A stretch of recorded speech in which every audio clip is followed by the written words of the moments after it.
No, turn it on. I don't see it. I'll turn it up.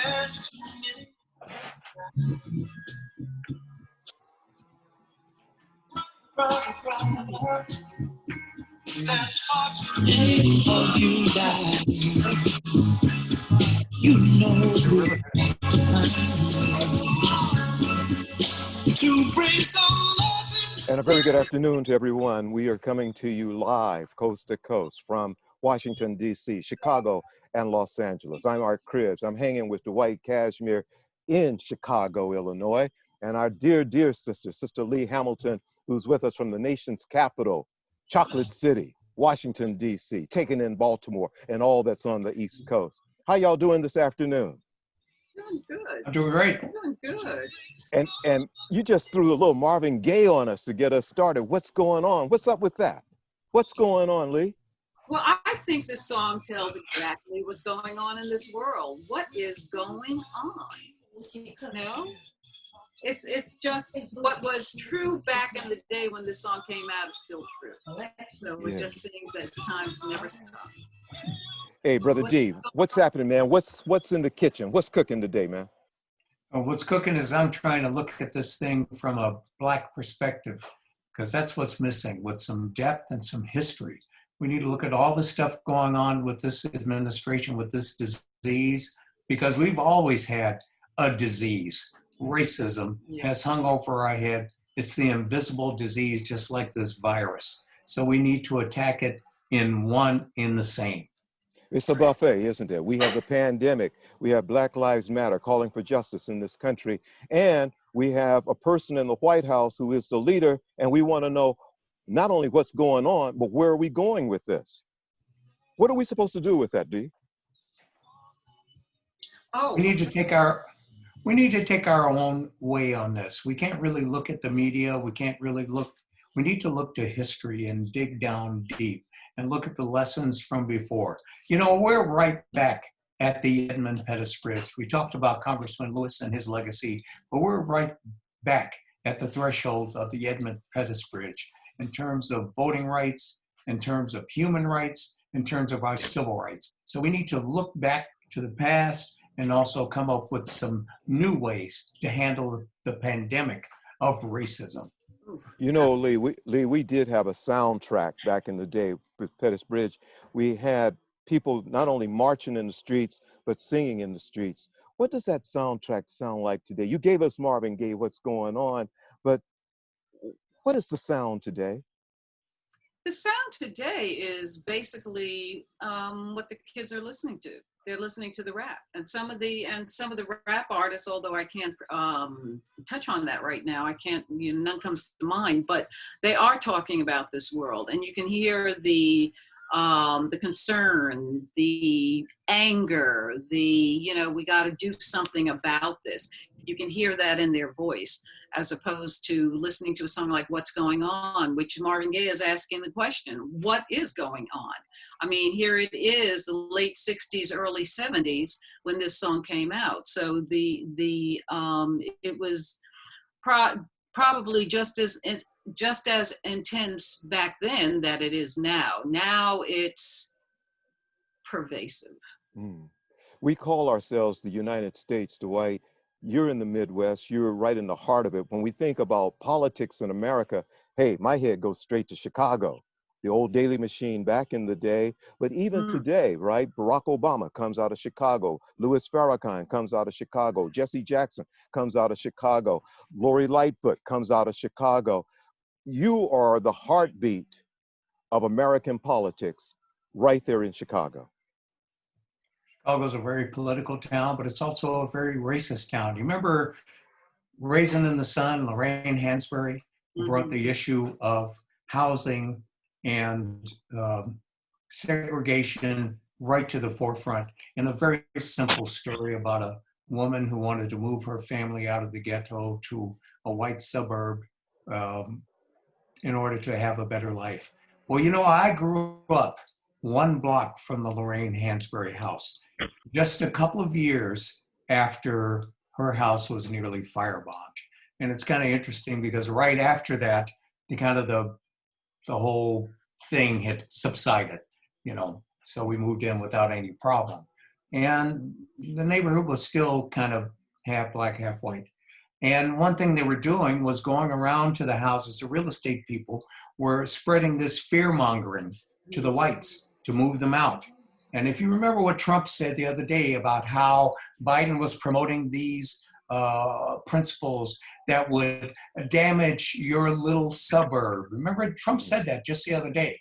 He sounded exactly like those real estate people that were going around knocking on doors to the white people, trying to promote white flight, to move them out of their houses, to resell them at triple the value to black families. So Well, you it's know, all coming full circle. when you talk about real estate, it's not lost on any of us. He identifies himself as a realtor, right? As a global realtor. So he has some of that mentality that's right there. Leigh, And he you're, was very instrumental in Queens in creating house segregation, and he was the subject of a federal lawsuit regarding that. Right. and Leigh, you're in the heart of our government. I mean, you're right there in DC. What's happening there? What does it feel like to be so close to the center of national and international power? I feel as though when I wake up every morning, I have to hold my breath. I feel as though we have a bullseye right here in Washington, D.C. Although I've been here for a number of years, this is the longest place I've ever lived since I was born. But I find that Washington, D.C. takes on the personality of who's ever in office. This one is his personality is nothing but racism. I hate black people. I don't want to be near black people.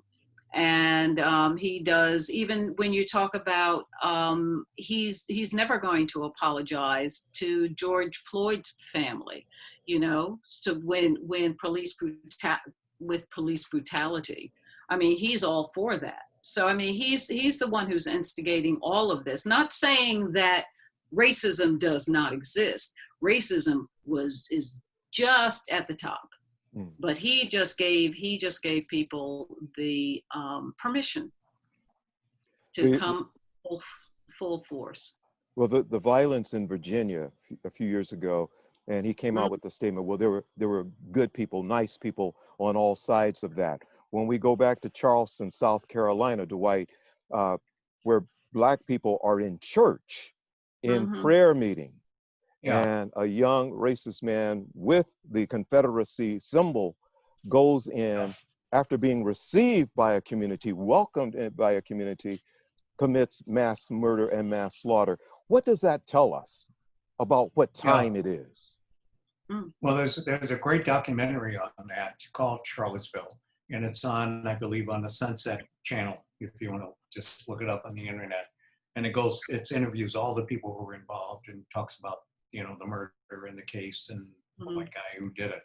And we can see a lot of parallels to that today in terms of the festering and the growth of this whole anti-black expression in violence. And it's been given full reign by this president. I mean, it's not a dog whistle anymore. It is a full-blown declaration of war. Well, when he gave credence to the Confederate flag, these statues of all these Robert E. Lee, all these other people, when he gave credence to all of that, it says nothing but, we hate black people. We hate this country, because the Southern ethos was to overthrow. They were terrorists. They were anarchists. They were trying to overthrow the Union, the government, and create the Confederacy to reinstitute slavery, which had been largely dismantled by the Emancipation Proclamation. And Lincoln, let's just say it the way it is. This was a very pragmatic design by Lincoln to dismantle the economy of the Southern states.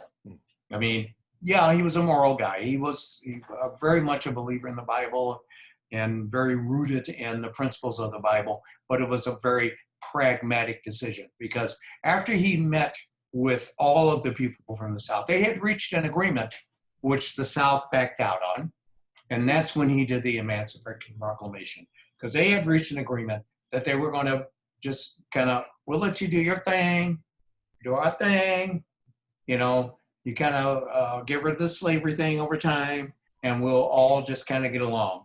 They went back on it. And that's when Lincoln decided, hey, I'm just going to cripple you. I'm going to cut your legs off. And that's when the war started. Well, So- double cross is part of the ethos of America. I mean, it's just been that way, whether we're talking about Native Americans, whether we're talking about Mexicans here on the West Coast or in Texas, or if we're talking about Black folk, double cross has been the theme. Well, think about how they went back on all the treaties with the Mount Rushmore. I don't know why there wasn't a bigger uproar about Trump showing up at Mount Rushmore, because that was the nexus of the betrayal of the Indian nations. That's right. That's where the death march began. I mean, all of that history is right there. And to have those faces up there is an insult to all of the Indian nations. I mean, it really is, because where that mountain is where like 4 major Indian nations come together, where they meet. And that's where kind of the death march started. And that's where the treaties were broken, right there. So that whole symbolism of Mount Rushmore should be blown up, because that is where the betrayal of the original people of this country were turned, and their dreams, lives were smitten into dust. So as we talk about things and where they began, Leigh, where did you begin? Where is your hometown? Where did you grow up? Well, let's see. I was born in Brooklyn, but I grew up on Long Island. I grew up in a place called Massapequa. And this was when my parents had a really dear friend who was head of the NAACP out there on Long Island. And they lived in Amityville. And they convinced us to integrate the town. Well, look how light I am. So we integrated the town. We were the only Black family in Massapequa forever. I mean, look how light I am. And so my sister looks Black. I look, well, you see me. So I was privy to a lot of stuff that was happening in Massapequa. I was privy to a lot of it. And I remember there was a course that I took in my freshman year of high school. And the guy was talking about the difference between Black people and white people. And Black people were just, they were so Black that they were purple. And I felt myself rising and walking out. And he said, well, where are you going, Miss Hamilton? And I said, well, I don't fit that description, but so I went to 3 different high schools. I ended up going to 3 different high schools. So, no, it was racist. What can I say? Long Island's racist. Born into it. And Yeah. Dwight is still in Chicago. But where did it all start for you, Dwight? Where did you grow up? Oh, I grew up in Chicago on the South Side. I was born on the West Side, and I was born on Grace Street on the West Side. And I moved to the South Side when I was about 3 years old. I moved to Washington Park, which is kind of West Woodlawn area, right on Washington Park, right near Sin Corner with 63rd and Cottage Grove. Very interesting area. When I was growing up in the 50s, it was still about half, third white. There were still whites living there. There were a lot of them that couldn't afford to move. So they were stuck there with us. So I went to school with a lot of them. And actually, some of my best friends were white. And it was really funny because there was this one guy, Richard Cooper, who was my best friend. And I saw him on TV on something recently. And I never thought of him as white. It was really interesting. I didn't, when I saw him on TV, I'd say, oh, he's white. Because these are my friends. They're my buddies. We all grew up together. And there was a lot going on there. We had McKee's Show Lounge at the Pershing Ballroom, where Ahmad Jamal did that great record, Louisiana, was done right there at the Pershing. right around the corner from my house. I saw John Coltrane. All these we used to stand outside the window of McKee Show Lounge and watch John Coltrane, Ahmad Jamal, Della Reese, all these great performers would stand out there and watch them all. You know, you could hear the music right outside. So and it was interesting. I went to see Freddie Cole at the Jazz at Lincoln Center in New York recently, last year. Of course, he just died recently, but it was a year ago. And he talked about, because he grew up in Chicago, right in my neighborhood, and he talked about standing outside McKee Show Lounge, listening to all the jazz greats, and including his brother, who was 12 years older than him. And that's how he got the idea, hey, I'm going to become a musician too, just like my brother. And it was funny listening to him tell that story about getting into jazz by being in it, because there was so much happening. You could hear the music in the street.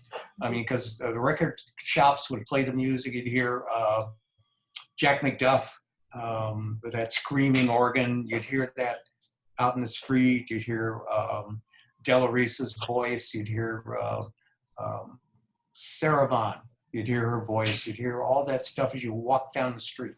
And then all the blues clubs, Muddy Waters, Little Milton, Little Walter, all those guys would, you know, they would have them standing in the window, because when the people would get off the L, they'd walk down the stairs and they'd see them and hear them in the window and go in and have drinks and listen to music. So I grew up around it. I mean, it was just in the air, literally.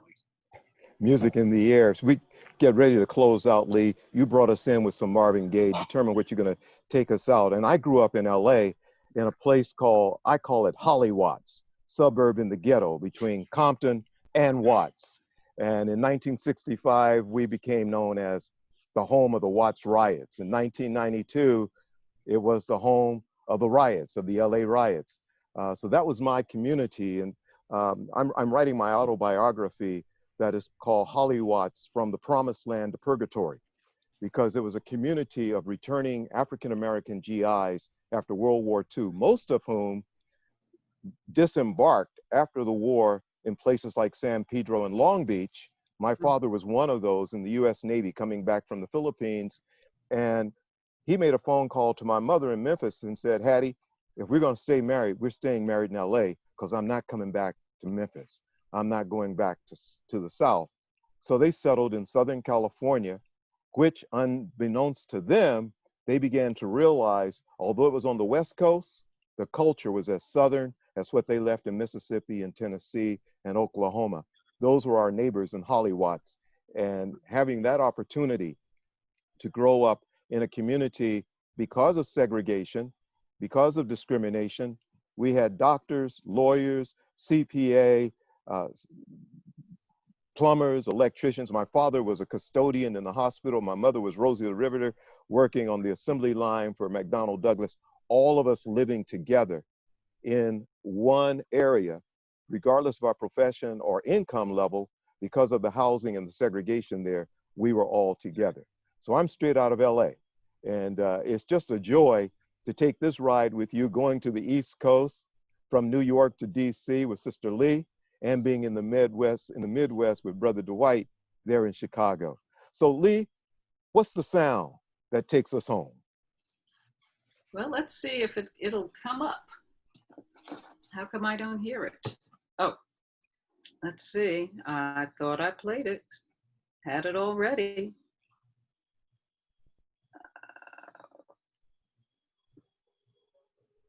Dwight, it's good to see you, brother. It's good to conspire with you.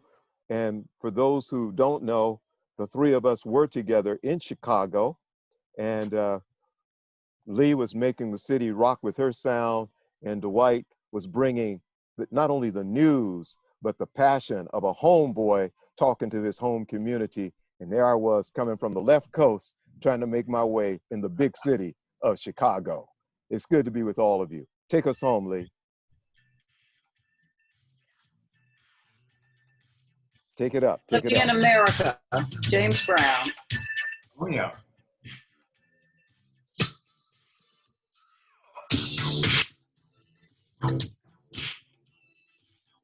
I have to go through my music list a little bit more.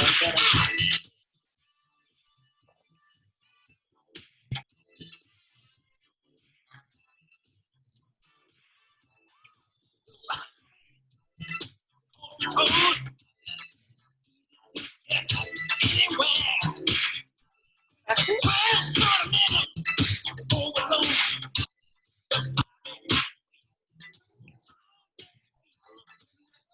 Hey, it's great. It's great.